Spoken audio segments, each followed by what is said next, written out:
ariko niba ari mwiza yakabaye umenya agaciro kawe umugore ugusuzugura ntagakukunda nani ubwo kwitayeho ari umugore umukobwa nuko umukobwa se n'umugore we nsakuriza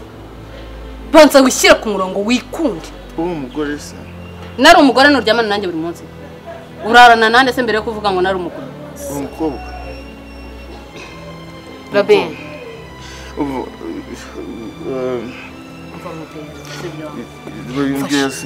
Shuga kazami singi ndikonje. Winzoga ngomvise.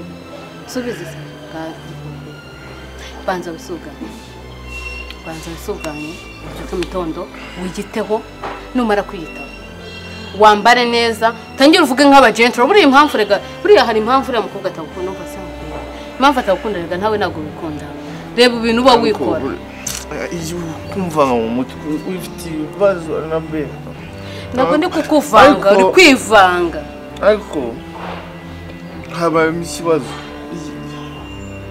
ikibazo telefone yanjye muhamagara bera aze mubwira kana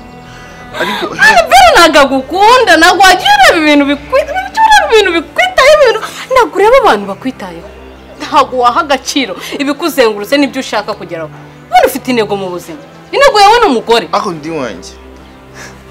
iwawe se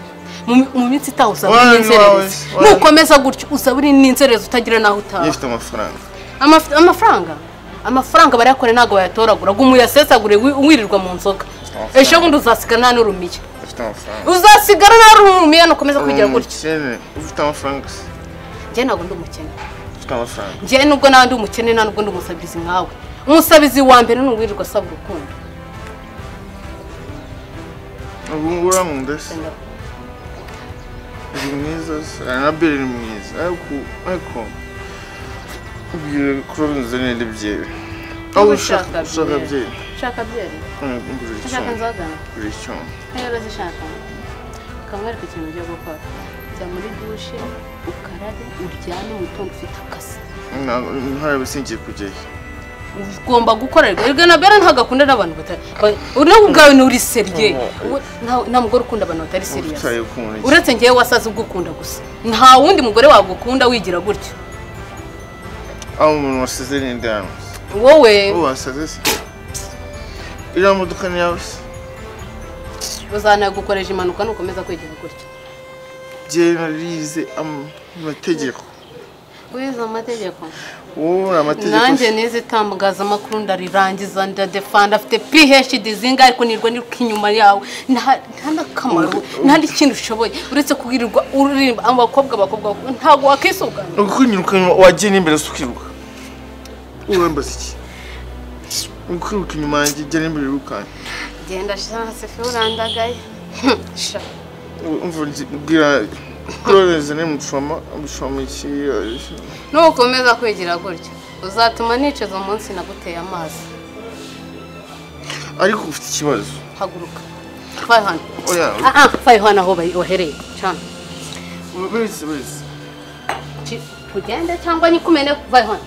abavuye bugira amahane bajya ukaraba cyano we shishwana cyano Robi umve ngo Henry yambwiye ngo turaza gusohokana Henry umva none haye mahirwe sinzanura yakuye umva nishimye umva ahubwo na kano gakanzu ikanzu niyo ndi bugende nambaye umva ngira ni bagabo murabasi shose Henry yabimbwiye ubunanye nasaze amahirwe nahoze nyifuza kuva kera ariko yanga yambonye ngiye kuyabyaza umusaruro okay none se Amabere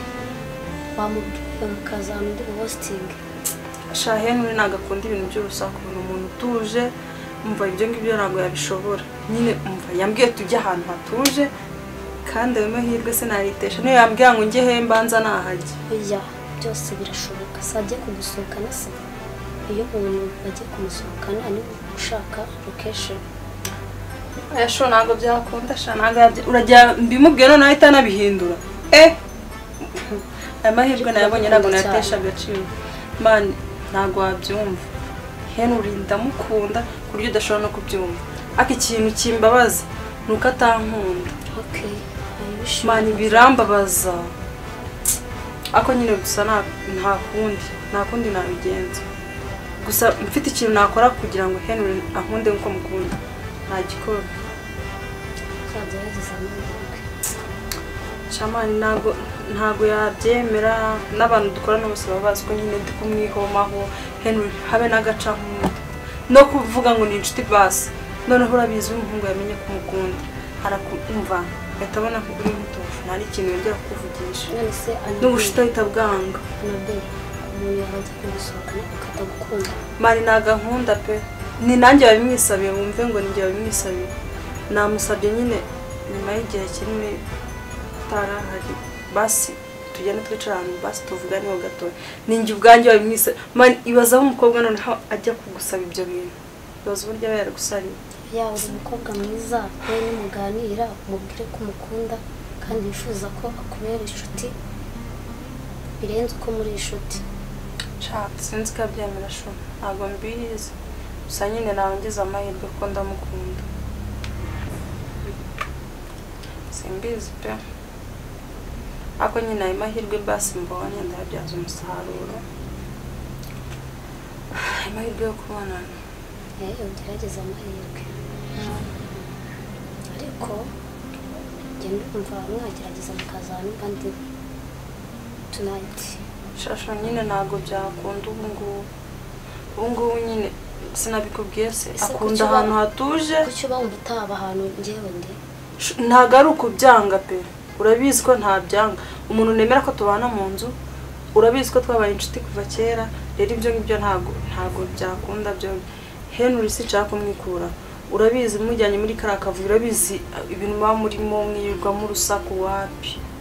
nirangiye abimwisabiye rero ataza kubyanga please ese ubizi ko iyo uri kumwe nanjye banumva nishimye kubera iki ndi inshuti yanjye umuvandimwe ko turabana okay byose ni ibisanzwe ibibazo shani ibisanzwe shu nese turahorana uva mu kazi kansanga hano buri munsi tuba turi kumwe mu gitondo nimugoroba wenda kiretse wagiye mu kazi gute ndikumva nyine ari nk'ibisanzwe tu nkuko umuvandimwe wawe mwamubana mu nzu kuba yakubwira ibyo ngibyo nta birenze nanjye nta kindi mubwiye ibyo ngibyo nakubwira umva bebe reka nkubwize ukuri Henry nubwo mukunda it's a matter of time nawe ashobora kuzankunda nukumve ko abahungu ari bo bashyira imbaraga mu rukundo n'abakobwa babikora kandi bigashoboka ahubwo nyine no kubikubwira nakumenyesha kangende taza kumva baby good luck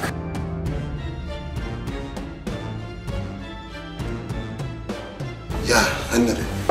Welcome to my company. Yeah. Anyway, bibaho umugabo bibaho kabisa. Gusa nyine akazi wasize Robert agira changera yatosera arishobora gutora kabisa. Abishyira kuri line fresh. Ntabwo nabyiza. Ariko mbise ni buriya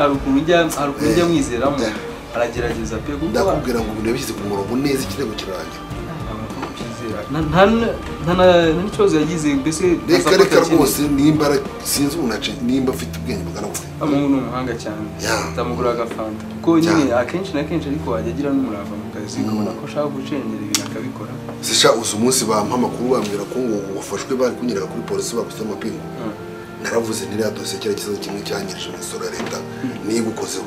urazi ko gifite bene wabo baba bakigendaho bavuga ati umusaza arakomeye cyane buriya arakomeye ariko urabona ko ikibazo cyanjye ngo imisoro yemeye kwishyura yatsinzwe n'inkwatsinzwe mu rubanza kumbe n'inyangaranga atashaye kubeshyira ngo warifashe ku ngufu we ya kesi yo yinyibutsa aho uzi kujya muri gereza bagushyizeho kesi noneho ubwiye ngo biriya bintu birarenze ntabwo biba byoroshye cyane uranatekereza ko nzava n'ahantu ako rwose warakoze cyane naravuze nti amabwiriza n'amategeko agomba kubahirizwa sibyo iyo umuntu avuga ko yafashe umugufu ari kumva bafata hari guca mu bya polisi ari Kacyiru bigaragaza ibimenyetso bigaragara ntabwo rwabo kubivuga gusa umuntu afashe umugufu nta bimenyetso oya njyewe ubundi nari naketse ko nanjye nabanje kunyigereyo nabanje gusa nkaho ntekereza ko haba harimo akagambane kababa ubu ni akagambane n'ubundi ngo nta kagambane wasanga barabinyuze muri niko bimeze kuko uriya mukobwa singiye ntarantu erega buriya akazi mukora mu mpamvu mugomba kumenya ko mugira n'aba contraception aho wagenda ubwo nimba ushaka gufata dosiye y'umuntu akayikora cyangwa akayikurikirana hari abantu bari kumushinja ukajya ushaka kumushinjura urumva babandi ba nyir'ubwite bavuga ati kiriya kigabo kiri kudutezamo nyine urumva ugomba kuba be careful so rero kubera ko bigaragara ko maze iminsi uri ahantu habi kandi utamerewe neza numva naguha time like 1 week ukagenda ukabanza ukitaho usubiye kujyayo ugafreshinga ubwonko ugasanga ukazumeze ariko ubwo babitekereje ni byiza cyane kuko cyane ko nyine na time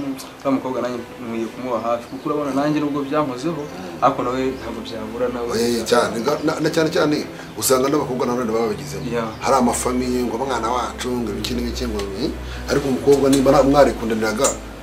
gusa ubundi si ujije imyaka y'ubukure imyaka yifite kuko ndakeka afite 20 bubasha kugushyira nko wamufashe ku ngufu ubundi usibye ko ibintu byaje bigahurira nawe ubundi byagenze gute bigize nawe bose urabona ukamukobwa ikigaragara cyo ashobora kuba afite akabazo ntabwo ishobora neza ko umutwe ari ahubwo umurimo wabo bashobora kuba bamukoresha ibintu nyine urabona igihe yaje ansanga angana asa nk'unsabafasha then noneho abantu basohora kumva bafite confidence umuntu gufasha umuntu iyo kesi bashobora kuba batekereje ibindi bintu cyangwa se bakaba ari nyuma y'abapanze kesi nisanze bakora amafaranga rero sinamenye nyine nanjye ikiza none rero numva wamureka gukorana uko ashobora kujya guteza ingorane rwose urabona umukobwa we ntabwo afite umudeje byo mwikuba hafi gusa ko nyine nta rwara bifite gusa biri wabo bamushyize gusa njyewe nyine uburyo nanjye namufashijemo we yarakeneye gufasha deja nanjye ndabumuha rero nawe yabyisanze rero ngomba kuba hafi bisabwe nawe namushakira n'umucaza wamuretse nta kibazo biga wa mukobwa actually ni inshuti yanjye kesa nyine ubu mwabaye inshuti nyine uzagenda ufite ukuri uzabigerageza nuko sinshaka uzongera gukurikirana bibiri na effect ku kazi usange urabuze mu kazi kandi azi ko ari mu kazi neza so ushobora no kugenda ukacyara nuko ukohereza amafaranga kuri neza kuri account yawe uje gushaka kugenda nawe ugenda wose sawa nawe umunsi wose turi kuri telefone twatuvuga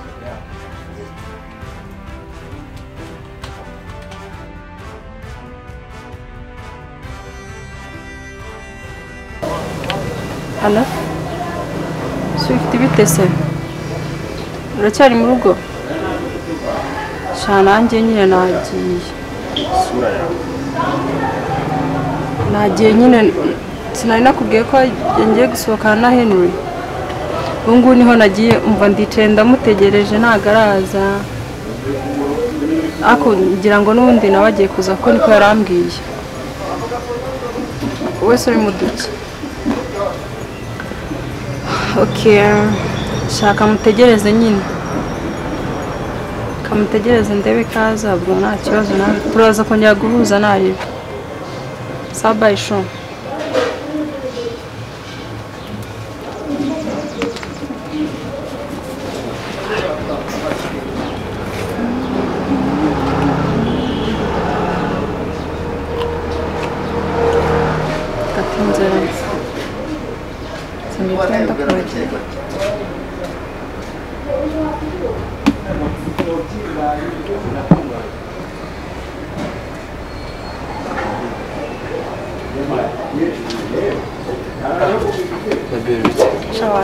meze neza fresh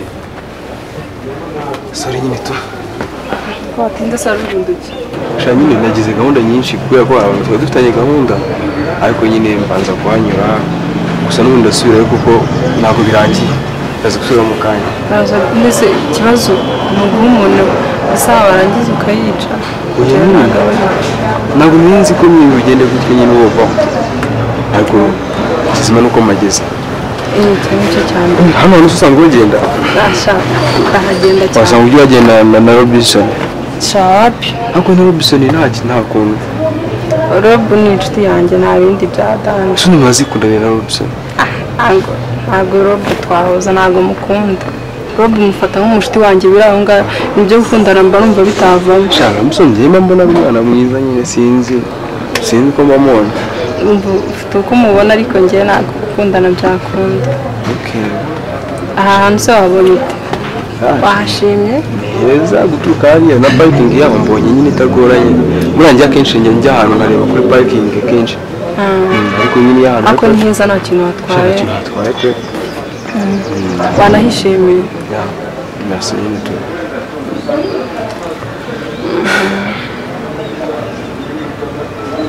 ko mbona se uri muri bize muri fone byagenze ya ntabwo ari cyane ariko nyine nubwo nuko nanze kwicira time kandi ko twenda nabwiye ko ndi kugereho boss nyine hari akadokima yari yanyereje hari agafeva boss yampaye ndi gukoraho muri iyi minsi hari abantu yari yamuje nabo hari ibintu nshaka gufungura mbese nyine ndi busy cyane ndi kuvugana na boss turubonane mu kanya gusa hari umuntu ndi gukoresha ibintu byose nyine ndi busy cyane hari umuntu ndi gukorera ibintu byose Mana nimfasha bizacamo umuntu se ubwo ninde ariko turi inshuti nyine ku buryo ushobora gusohokana n'umuntu warangiza ukaba byiza muri fone umuntu ashobora kuba arenze nyine kureba uwo muntu neza ya kabwi ntabwo naguhisha hari umushuti hari umukobwa nabonye umwana mwiza umukobwa ya umukobwa umwana mwiza yitonda ufite imico myiza noneho namusanze ari muri saga runaka bitewe n'ukuntu namwishimiye namukunze biba ngombwa ko nyine namukoraho poroje kandi nkanamufasha bitewe n'ikibazo harimo bijyanye n'akazi nawe njye nkora ukaba umunsi nawe urabizi kano kazi yawe gusa rero ni umukobwa bamwita Marcela umukobwa Marcela gusa nyine nshaka kumudetinga nshaka ko duteretana nyine ushaka kumutereta ese mani basi n'iminota mikeya dusohokanye ntabwo ushobora guhuza nanjye tukavuga n'ibyanjye utazamo ibyo by'uwo mukobwa basi oya basi ushobora kwiha akabanga rega urabizi Annabelle ntabwo ari ukwirengagiza ndabizi ko nyine ntabwo utagira wawe ndanashima iyo wafashe umwanya nk'uyu nguyu ahantu nk'aheza tukaganirira ni byiza ndabishima ariko njye ntekereza ko wanabikora kubwo turakorana inshuti bisanzwe ntabwo ngombwa reka duhuzwe no gukundana gusa byo gukundana byajya ku ruhande ubuzima bugakomeza kandi tukaba n'inshuti sibyo nkakugira inama ukangira inama rero kuba nkubwiye ati hari umukobwa ngiye gutereta ndakeka nta kosa ririmo ikosa rirahari gusa nyine ntabwo wowe kuri side yawe nakurenganya gusa nyine nk'uyu mwanya ugomba kuma niba mvuze ngo ngiye gusohokana nawe ukaba washyira hasi ibyo kuvuga ngo ugiye gutereta umukobwa nk'ibyo ese Henry ntabwo ubizi ko mukunda basi ku buryo ushobora guhita uzana ibindi bintu by'undi mukobwa cyangwa ntabwo ubibona ko ngukunda ndakumva nta nicyo bitwaye gusa umutima wanjye nawo hari undi ubu ngubu kugeza isaha nyine sinzi kunabisobanura Marcela nyine ndi kumukunda cyane gusa ariko nawe twabiganiraho na mbere nabwiye ko ibyo gukundana nari maze igihe kinini ntabirimo rero niba umutima wanjye wanyemereye ko nakundana na Marcela sinzi impamvu amahirwe nayitesha nyine nakundi gusa nyine ndabizi ntabwo nkunda kandi ntabwo nabikuze ntabwo wanga yego ndabizi ko utanyanga pe ariko urukundo nkunda ndakeka ari nk'urw'inshuti turi inshuti bisanzwe turanakorana rero ntabwo ari uko nabitekerezaga njye ngukunda nk'umuntu wambera boyfriend pe ariko nyine ako se wazahaye amahirwe Robson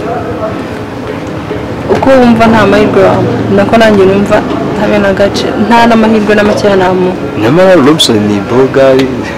ikindi nyine afite akazi keza mu tipo bwa byose gusa nyine n'ubutani twongera no gusohokana basi ujye uha agaciro umuntu uvuge ureke kuzana ibyo abandi bakoze ibyo biba biri no kurya mu mutwe kamo kwa Joyce byihoreye ibyo biba biri no kurya mu mutwe basi ibyo bijisho byihoreye kugira ngo mbigenzemo mbese nyine nishyire mu rukundo rutandukanye ntabwo ari ikosa ryawe ndabyumva gusa nyine ntabwo ukomeretsa n'umuntu ubizi mbese mbakunde muri babiri ntibishaka nta kundi nabigenza urabibona nyine uburyo nk'inginga uburyo nkusaba basi n'uwo mwanya nkubona ariko bikangamo nta kibazo twaba inshuti sibyo n'ubwo yagase na mbere njyewe nyine ikindi kintu nagusabaga basi ariko ukajya umpa umwanya yiga ntabwo n'usaza nawe ndi umwana mubi kandi urabizi ko turi inshuti ngewe mu buzima nyine akenshi sibyo nyine umuntu friendship uruta relationship nyine kuterekana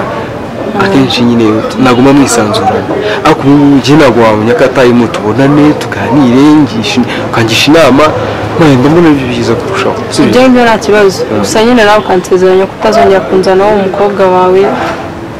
nyine nzi nimba nimugisha inama nawe nza kugisha inama ku rukundo rwanjye kuri uwo mukobwa ntuzayingishe ok nta kibazo igenda ibindi byo tuzaye tubivugana nta kibazo ariko iby'uwo mukobwa nyine ok nta kibazo sorry gatoya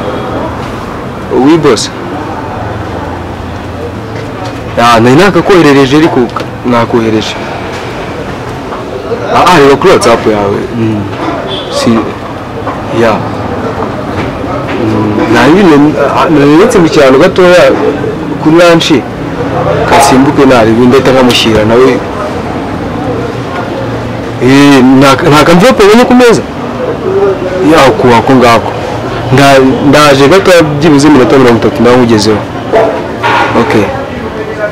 ntabwo wambwira ko wishyura ugenda kakaba si wumva se ko nyine bose amamagaye anabiza wari umubwiye ko ugiye kuri ranchi se nta nubwo namubwiye ko turi kumwe wumva azi ko ngira ngo yarazi ko yagiye no kuri cya kirego cya wa muntu niko rero reka nsimbuke ubu uragiye reka ngende basi wakihanganye nk'iminota 5 basi akandi karushaho kumbwira nari bigenda nyine bose atakurakarira gusa nabi biru ni yanjye niba bagushyira n'icyo kurya ukabona ariko nyine nashaka hari na komande nari nakoresheje kandi urumva ntabwo nayirya njye nakoresheje iya 2